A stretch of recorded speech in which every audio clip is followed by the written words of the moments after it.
Olá pessoal, como vamos? Tudo bem? Nós damos continuidade às nossas aulas de filosofia e o tema desse vídeo é o período pós-socrático.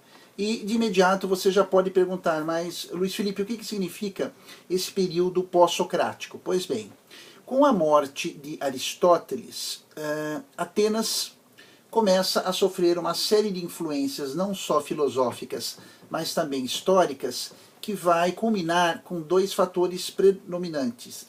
O primeiro é o surgimento de um processo chamado helenismo ou helenização. O segundo é o que nós entendemos por o surgimento de algumas correntes filosóficas, sendo que a primeira delas que vamos tratar é o epicurismo, ok? Eu só quero te posicionar em relação ao período histórico. Bom, vamos lá. Em 338 aproximadamente antes de Cristo, ano de 338 antes de Cristo, ocorreu uma batalha entre o Império Macedônico e Atenas e algumas cidades-estado, que ficou conhecida como Batalha da Queronésia. Nessa batalha, os atenienses perderam, os gregos perderam, o Império Macedônico tomou conta das cidades-estado, inclusive de Atenas, e isso permitiu dois processos muito interessantes. Em primeiro lugar, do ponto de vista político. As cidades-estado gregas deixam de atuar com aquela autonomia que era motivo de orgulho dos gregos. E o segundo foi, curiosamente, a expansão da filosofia e das correntes filosóficas por toda a Europa daquela época. Para você ter uma ideia, a Batalha de Queronésia foi por volta de 338 a.C. Se eu estou bem lembrado, no ano de 323 a.C. ocorre a morte de Alexandre. Quando Alexandre o Grande, o que foi discípulo de Aristóteles, quando Alexandre o Grande morre, a filosofia já era conhecida desde o Egito até a Espanha, toda aquela região da própria Europa já tinha noção do que era o pensamento grego. E isso é muito interessante, porque com o expansionismo dessa filosofia vão nascer outras correntes filosóficas decorrentes da insatisfação e da própria crise ateniense que nós passamos a enumerar. A primeira corrente, nós veremos outras em outros vídeos, é o epicurismo. Essa corrente filosófica vem do seu fundador, cujo nome é Epicuro, e ele nasceu no ano de 341 a.C. e morreu no ano de 270 a.C., ou seja, depois de Aristóteles. E ele tem uma obra escrita na época chamada Carta sobre a Felicidade.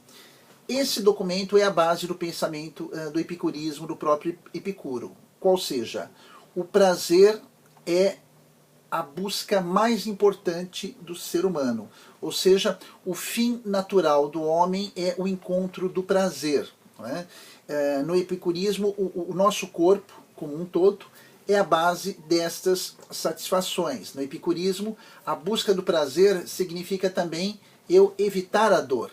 Então, muitos seguidores decepcionados com a queda do pensamento ateniense começam a desenvolver, como no caso o epicurismo, uma mentalidade, uma visão do mundo um pouco negativista. Então, é compreensível que no epicurismo se busque um prazer físico, uma ausência de dor, principalmente dadas as condições em que os gregos se encontravam, de senhores de si, de cidadãos, da polis, eles se tornam escravos. Então é compreensível dentro desse contexto político, econômico e até mesmo militar, que os gregos, particularmente os atenienses, encontrassem no epicurismo uma forma de compensar uma dor moral, uma dor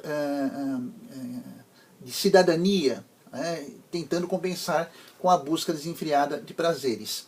É importante nessa corrente do epicurismo nós esclarecermos um conceito que talvez você encontre em alguns livros, em alguns comentários sobre a corrente, que é a ataraxia, ou seja, a busca, eu vou repetir, ataraxia, a busca por uma ausência de preocupações da minha mente. Então, não é apenas uma busca do prazer físico, mas também a busca de um prazer mental, ou seja, quando a minha mente não se encontra diante das dificuldades mentais, quando a minha mente consegue se abster das preocupações, se afastar das preocupações do mundo, ela é capaz de encontrar aquilo que nós chamamos de prazer.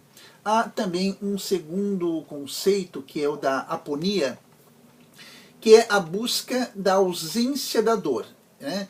Procurando evitar qualquer tipo de sofrimento, buscando evitar qualquer tipo de incômodo, seja ele físico, seja ele mental.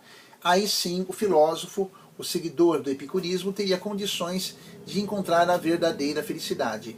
É claro que é uma filosofia que se pauta muito pela lógica, muito mais pela razão, em tentar entender o mundo, do que propriamente um aspecto emocional, subjetivo, de sofrimento, de dor e, portanto, de desprazer. Ok? Espero ter ajudado. Te lembro que esse material é tão somente complementar às nossas aulas, às nossas conversas, e que você possa assistir e curtir essa produção tantas vezes quantas forem necessárias, tá bom? Um abração, nos vemos no próximo, tá? Tchau, tchau!